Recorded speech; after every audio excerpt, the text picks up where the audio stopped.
Ilmuku sudah dihabiskan oleh Mas Bahar. Sudah, pulanglah kamu, Mas, kata Syekhona Khalil kepada Bahar kecil seraya mengusap air matanya. Masa mondok Bahar kecil kepada Syekhona Khalil adalah seminggu. Setelah pulang dari pondok Syekhona Khalil, Kiai Bahar kecil langsung menjadi pengasuh pondok pesantren Sidogiri.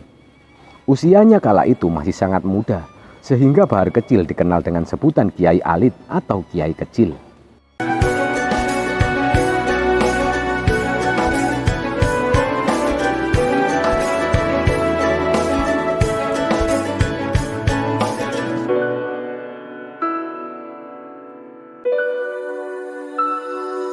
Assalamualaikum warahmatullahi wabarakatuh. Semoga kita selalu dalam keberkahan kesehatan dan kelancaran rizki. Kisah unik dalam pesantren tentang santri yang jarang ikut pengajian karena sering disuruh melakukan pekerjaan oleh kiainya. Walaupun jarang mengaji, tapi anehnya ketika pulang kampung, ilmu agama santri tersebut malah cukup mumpuni. Mengenai fenomena itu, Kiai Solahuddin, seorang pengajar di pesantren Al-Karimiyah, Subang, Jawa Barat, menyampaikan pandangannya. Memang, hampir di setiap pesantren ada cerita seperti itu. Di sini juga ada, santri jarang ngaji. Iya, jarang, bukan tidak pernah loh. Dia jarang ngaji sebab sering disuruh sama almarhum, Al-Maghfurullah Kiai Haji Abdul Karim Ali, untuk ke sawah, ke kebun, mencari ini, mencari itu, dan sebagainya. Tapi di kampungnya malah menjadi ustadz, punya pengajian dan jamaah yang banyak. Kata beliau sambil menyebut beberapa alumni pondok pesantren Al-Karimiyah. Menurut beliau, paling tidak ada beberapa hal yang mempengaruhi terhadap fenomena itu. Di antaranya yaitu barokah, ridho, dan doa kiai serta keikhlasan santri yang mengabdi tersebut. Pertama, mungkin karena barokahnya kiai dan pesantren. Kemudian misalnya kiai sering menyuruh si A, kiai itu akhirnya ridho sama si santri A ini. Kan ridho Allah ada dalam ridhonya orang tua. Orang tua itu bukan hanya orang tua biologis saja, maksudnya ayah atau ibu, tapi orang tua ideologis juga. Ya, kiai itu orang tua ideologis mereka. Ungkapnya kemudian.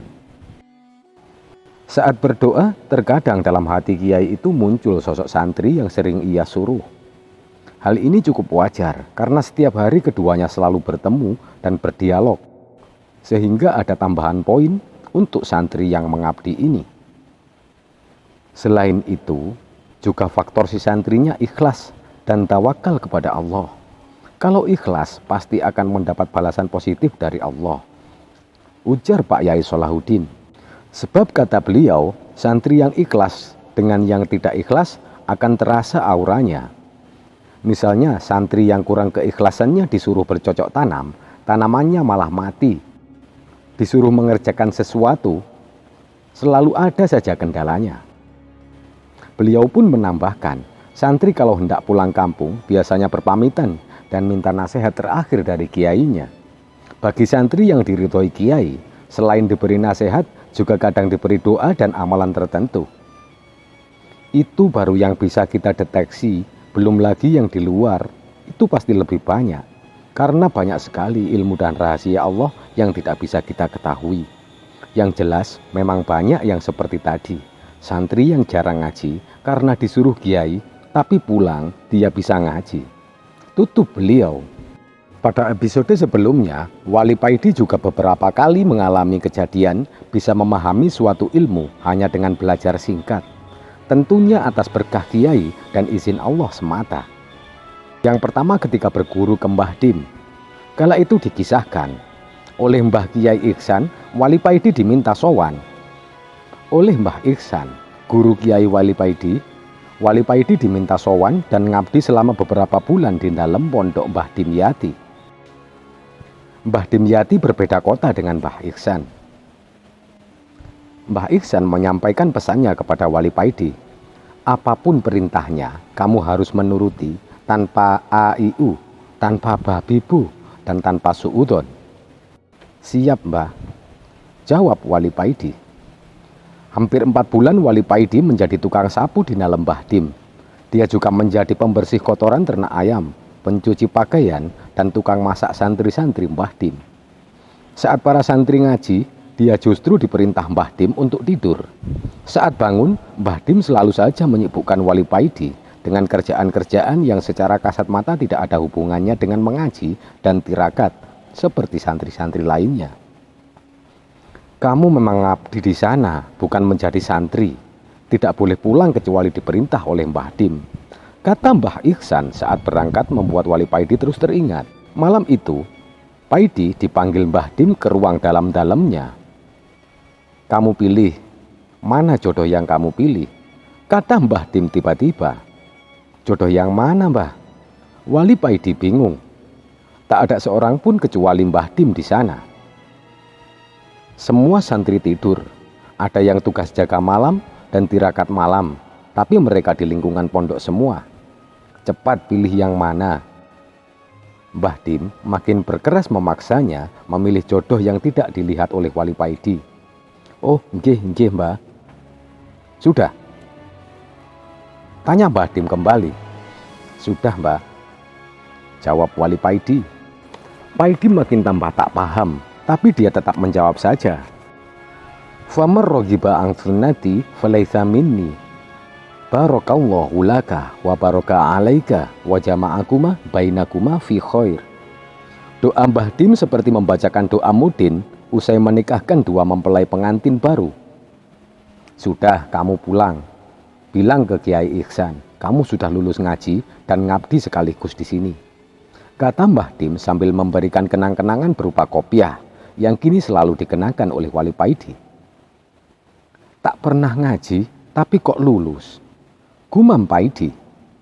Sudah dibilangin, kamu sudah lulus ngaji, bocah kok goblok. Mbah Dim tiba-tiba menimpali Wali Paidi. Wali Paidi malu, isi pikirannya terbaca oleh Mbah Dim. Singkat cerita, dalam kisah ini justru Mbah Kiai sendiri yang menyatakan bahwa santrinya sudah mendapatkan ilmu dari beliau. Meski dalam tanda kutip, sang santri belum pernah ngaji secara zahir. Kisah Wali Paidi belajar singkat namun paham yang kedua ketika belajar ilmu melipat bumi dari guru Indianya. Kala itu dikisahkan Wali Paidi hanya dipegang pundaknya, seperti yang telah dikisahkan pada episode sebelumnya.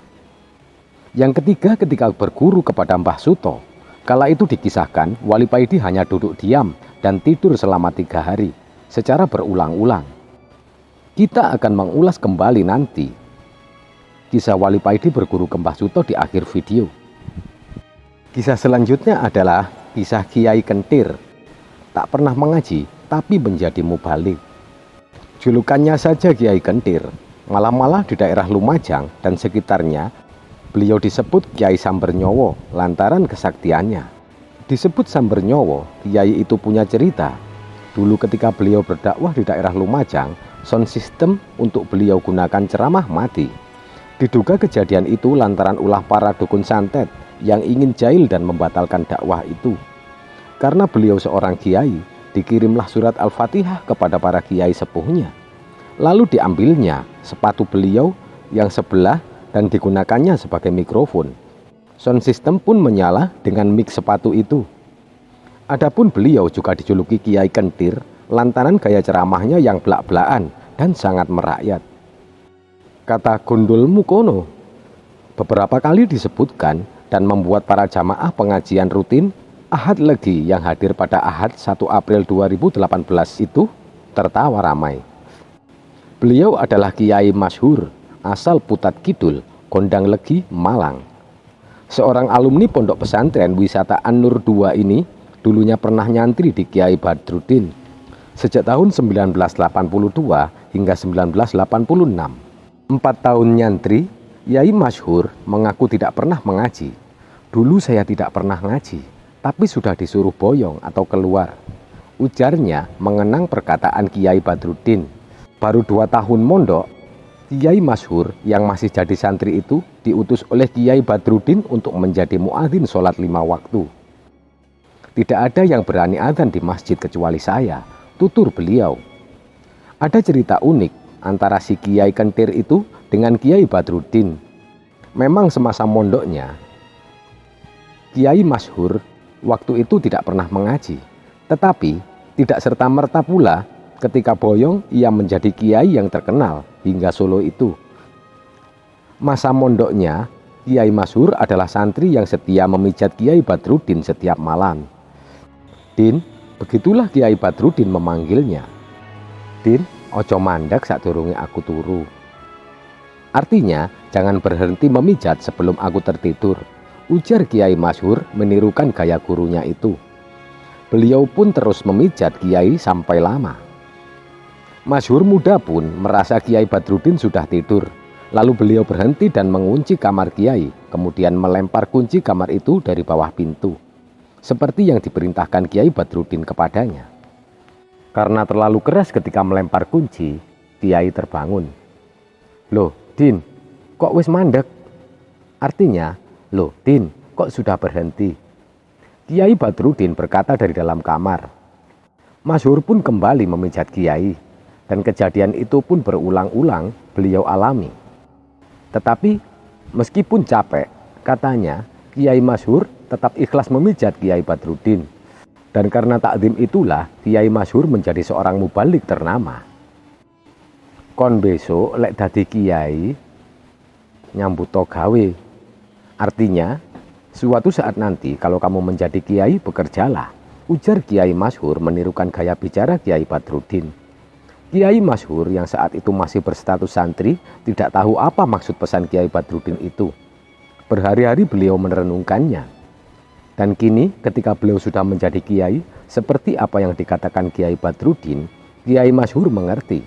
Maksudnya adalah supaya rasa ikhlas sebagai seorang mubalik itu timbul. Jadi dengan bekerja, dakwah menjadi sarana untuk mengamalkan ilmu dengan ikhlas, tidak semata-mata mengharap imbalan. Pesan beliau pun beliau implementasikan dengan berwirausaha sebagai belantik, yaitu seorang jagal sapi di Pasar Gondang Legi. Dan tokonya itu akrab disebut Jagal Kiai Masyhur. Demikianlah alumni An-Nur II itu menjadi seorang kiai terkenal. Bukan karena kepandaiannya di masa mondok, melainkan berkat barokah dari gurunya yang didapatkannya karena rasa ikhlas dan takzim kepada sang kiai. Tidak mungkin tanpa barokah dari beliau pengasuh, Kiai Masyhur menjadi kiai yang masyhur pula. "Oh gondol mukono," itu kalau kata beliau. Santri Syekhona Khalil Bangkalan juga berhasil menyerap semua ilmu Syekhona Khalil dengan singkat. Syekh Muhammad Khalil atau lebih dikenal dengan Syekhona Khalil Bangkalan lahir pada 11 Jumadil Akhir 1235 Hijriah atau 25 Mei 1835 Masehi. Nama besar Syekhona Khalil Bangkalan berkibar di jagat keilmuan Islam di Nusantara.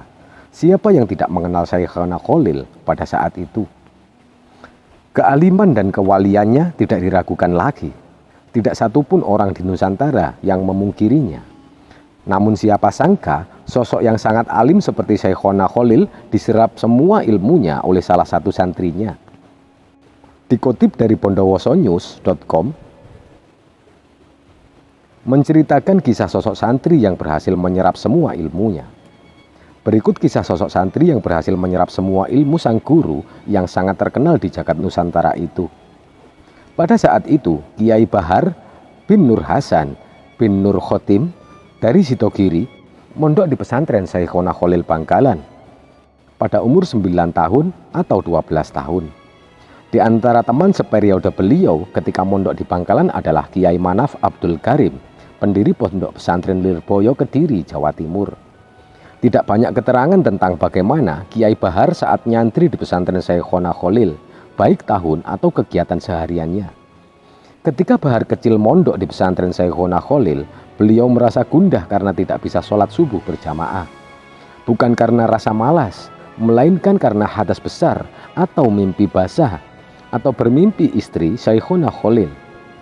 Pagi harinya, Syekhona Khalil keluar dan membawa pedang sambil marah-marah pada santrinya.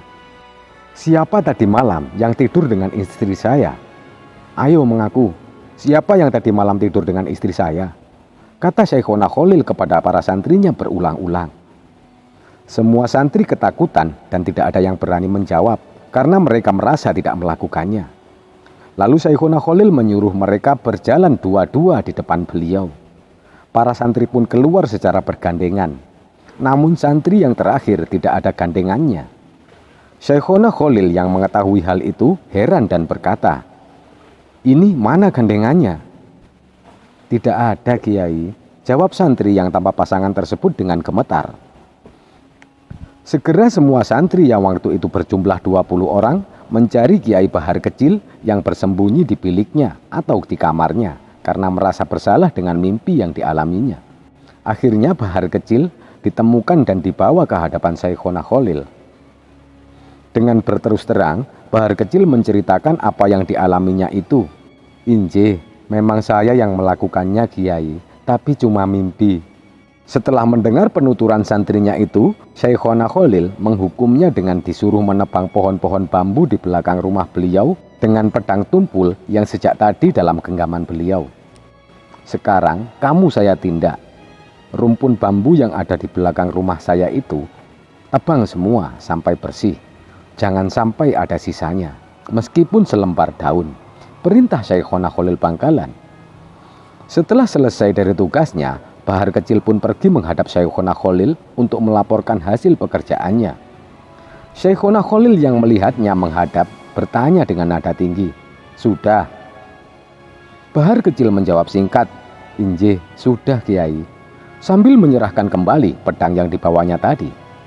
Setelah itu, Syekhona Khalil mengajaknya ke dalam suatu ruangan yang di dalamnya tersedia beberapa talam penuh nasi, lengkap dengan lauk pauknya, yang konon cukup untuk makan 40 orang. Ternyata Syekhona Khalil menyuruhnya menghabiskannya semuanya. "Sekarang, makan ini sampai habis. Jangan sampai tidak dihabiskan. Kalau tidak dihabiskan, saya tebas kamu," perintah Syekhona Khalil dengan nada mengancam. Secara akal sehat, tidak mungkin satu orang bisa menghabiskan makanan sebanyak itu. Tetapi ternyata Bahar Kecil bisa memakan semua sampai habis dalam waktu singkat. Setelah selesai, Syekhona Khalil membawanya ke ruangan lain yang penuh dengan aneka buah-buahan. "Sekarang, habiskan ini," perintah Syekhona Khalil. Segera Bahar Kecil melaksanakan perintah gurunya. Buah-buahan dalam ruangan itu pun habis dalam waktu singkat.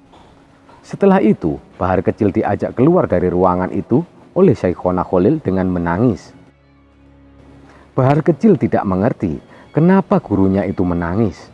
Mengapa Syekhona Khalil menangis? "Ilmuku sudah dihabiskan oleh Mas Bahar. Sudah, pulanglah kamu, Mas," kata Syekhona Khalil kepada Bahar Kecil seraya mengusap air matanya.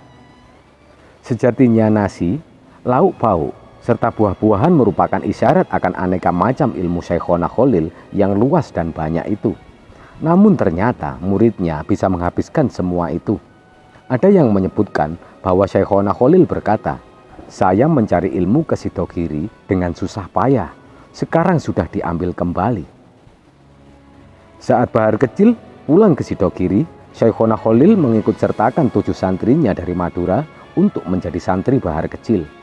Masa mondok Bahar Kecil kepada Syekhona Khalil adalah seminggu atau kurang dari 1 bulan. Setelah pulang dari pondok Syekhona Khalil, Kiai Bahar Kecil langsung menjadi pengasuh pondok pesantren Sidogiri. Usianya kala itu masih sangat muda, sehingga Bahar Kecil dikenal dengan sebutan Kiai Alit atau Kiai Kecil. Setelah peristiwa itu, Syekhona Khalil Bangkalan pernah berkata tentang Sidogiri, "7 turun dari keturunan saya harus mondok di Sidogiri." Gusmi juga merupakan salah satu contoh santri yang memiliki kelebihan luar biasa. Beliau bisa memahami semua ilmu dalam waktu yang sangat singkat. Gusmi adalah putra ketiga dari 6 bersaudara dari pasangan Kiai Haji Zazuli Usman dan Nyai Rodhiah. Ami atau panggilan masa kecil Gusmi lahir dan besar di Kediri. Beliau tinggal di bekas kantor penghulu yang telah ditebus oleh orang tuanya dengan biaya 71 gulden. Gusmi kecil adalah sosok pendiam dan suka menyendiri. Berbeda dengan saudara-saudaranya dan teman-teman sebayanya yang lebih senang dekat ibundanya atau kepada para santri. Hal ini dapat dilihat bila di seluruh keluarga berkumpul, beliau selalu mengambil tempat yang paling jauh. Ketika kecil, beliau terkenal memiliki suara yang merdu dan fasih pada saat membaca Al-Quran. Pendidikan awal beliau tempuh dengan masuk di sekolah rakyat atau SR, namun tidak sampai selesai karena sering membolos. Dalam pendidikan belajar membaca Al-Quran, Gusmi dibimbing oleh ibundanya. Kemudian beliau diserahkan kepada Ustadz Hamzah. Sedangkan dalam pendidikan belajar kitab, Gusmi beserta para saudaranya diajar langsung oleh ayahandanya. Pada umur 9 tahun, Gusmi telah mengenal ulama-ulama besar. Beberapa ulama tersebut yang sering dikunjungi Gusmi adalah Kiai Haji Mubadzir Mungdir, Pondok Pesantren Maunah Sari Kediri, Kiai Haji Ali Mas'ud atau Gus Ud, Pager Wojo Sidoarjo, dan Kiai Haji Hamid Pasuruan. Ketika berkunjung ke rumah Gus Ud di Sidoarjo, untuk pertama kalinya Gusmi bertemu dengan Kiai Haji Ahmad Siddiq yang pada saat itu menjadi sekretaris pribadi Kiai Haji Wahid Hashim. Kiai Haji Ahmad Siddiq inilah yang kelak sering menentang tradisi sufi Gusmi, namun beliau juga yang kelak menjadi kawan karibnya di Dzikrul Ghafilin. Pada umur 13 tahun, Gusmi melanjutkan pendidikannya di Pondok Pesantren Lirboyo Kediri. Setelah Kiai Haji Mahrus Ali datang menjemputnya di Ploso untuk memintanya belajar di Pondok Pesantren Kiai Haji Mahrus Ali tersebut, namun pendidikannya di Pondok Pesantren Lirboyo hanya bertahan selama 16 hari saja. Dan kemudian Gusmi kembali pulang ke Ploso. Kepulangan Gusmi yang mendadak ke Pondok Pesantren Ploso membuat orang tuanya resah karena ia tidak mau untuk melanjutkan belajarnya di pesantren Lirboyo. Namun Gusmi mampu menunjukkan bahwa selama belajarnya di pesantren Lirboyo, beliau melakukannya dengan sungguh-sungguh. Beliau membuktikan kepada orang tuanya dengan cara menggantikan semua jadwal pengajian yang biasa diampu oleh ayahandanya di Pondok Pesantren Ploso. Gusmi membuktikannya dengan mengajarkan berbagai kitab kepada para santri, yakni kitab Tahrir, Fathul Mu'in, Jam'ul Jawami, Fathul Qorib, Sahih Bukhari, Sahih Muslim, Tafsir Jalalain, Syaban atau kitab tata bahasa Arab, dan Ihya Ulumuddin atau kitab tasawuf. Pada saat inilah orang tuanya menyadari adanya karomah atau kelebihan kewalian pada diri Gusmi. Setelah menunjukkan kemampuannya kepada orang tuanya, beberapa bulan kemudian Gusmi memutuskan untuk belajar lagi di pesantren Lirboyo. Di pesantren tersebut, beliau cukup rajin dalam mengikuti pengajian. Namun ia mempunyai kebiasaan yang sulit dihilangkan sejak di Ploso, yaitu ketika santri lain sedang sibuk mengaji, beliau hanya tidur dan meletakkan kitabnya di atas meja. Meskipun demikian, ketika gurunya mengajukan pertanyaan terkait materi yang telah disampaikan, Gusmi selalu mampu menjawabnya dengan memuaskan. Di pesantren Lirboyo ada beberapa santri yang dekat dengan Gusmi. Di antaranya Abdul Rauf dari Blitar yang mendapat tugas memasak, Abdul Zaini dari Gresik, Abdullah di Magelang, Gus Idris dan Gus Fatkur Rahman. Perkenalan dengan Abdullah tersebut yang akhirnya membuat Gusmi meninggalkan pesantren Lirboyo dan pergi ke Magelang. Pada umur 14 tahun, beliau pergi dan melanjutkan belajarnya ke sebuah pondok pesantren asuhan Kiai Haji Dalhar di Watu Congol, Gunung Pring Muntilan, Magelang, Jawa Tengah. Wali Paidi berkisah santai di kedai kopi Paidi tentang gurunya yang lain. Orang-orang memanggilnya dengan Mbah Suto. Nama aslinya tidak kenal Paidi sampai sekarang. Mbah Suto ini, kata Wali Paidi, hidupnya sederhana. Beliau hidup di sebuah pegunungan di Magelang yang jauh dari hiruk pikuk manusia mengejar kebutuhan sehari-hari. Air dan tumbuhan cukup sebagai bekal beliau agar selalu ingat kepada Allah Subhanahu wa Ta'ala. Yang beliau ingat hanyalah syahadatullah, lapang persaksian kuasa Allah. Saking tidak pernah mendengar suara manusia selama beberapa tahun, kecuali suara-suara burung, hewan buas dan silir angin, Mbah Suto diberi anugerah oleh Allah bisa mendengar bacaan tasbih tiap makhluk yang bergerak dan tidak bergerak. Tiba-tiba saja, kata Wali Paidi, Mbah Suto cerita ada yang bertasbih dan bertahmid di seberang kali pegunungan itu. Kadang aku disuruh memeriksa, barangkali ada orang yang sedang berzikir di pinggir kali itu. Tapi selalu saja aku tidak pernah menemukannya, ye. Kenang Wali Paidi. Suara itu, kata Wali Paidi, menirukan Mbah Suto. Tiada lain adalah suara air sungai yang mengalir. Subhanallah, walhamdulillah, wala haula wala quwwata illa billah. Begitu wirid yang terdengar, ye, kata Mbah Suto. Lanjut Wali Paidi. Yi Lukman tiba-tiba berdiri, meneteskan air mata dan berteriak membaca surat Al-Isra ayat 44. Subhanallah, subhanallah. Yi Lukman nyebut terus-terusan mendengar cerita Wali Paidi. Kamu kok bisa bertemu Mbah Sutoh, Di? Ya, karena saya diperintah Gus Dur saja, Yi. Berarti beliau gurunya Gus Dur. Mungkin saja. Aku minta Mbah Sutoh agar silaturahim ke sana sebulan sekali. Ya hanya duduk, diam, tidur selama 2-3 hari sampai diminta pulang ke rumah oleh beliau. Kalau belum pulang, aku harus tetap di sana. Yi Lukman diminta duduk dan agar mengalihkan zikir tasbihnya dalam hati saja. Wali Paidi melanjutkan cerita di tengah pelanggannya, kedainya yang makin ramai saja pada malam itu. Kepada Yi Lukman, Wali Paidi mengungkapkan kekagumannya dengan kalimat yang digambarkan Syekh Ibnu Athaillah sebagai manusia yang bisa mengubur wujudnya di bumi, keterasingan manusia. Bagi Mbah Sutoh, hakikat galaksi ini tidak ada. Al-kaunu kulluhu dzulmah. Mbah Sutoh sangat meresapi sepenuh basirohnya tentang ini, Ye.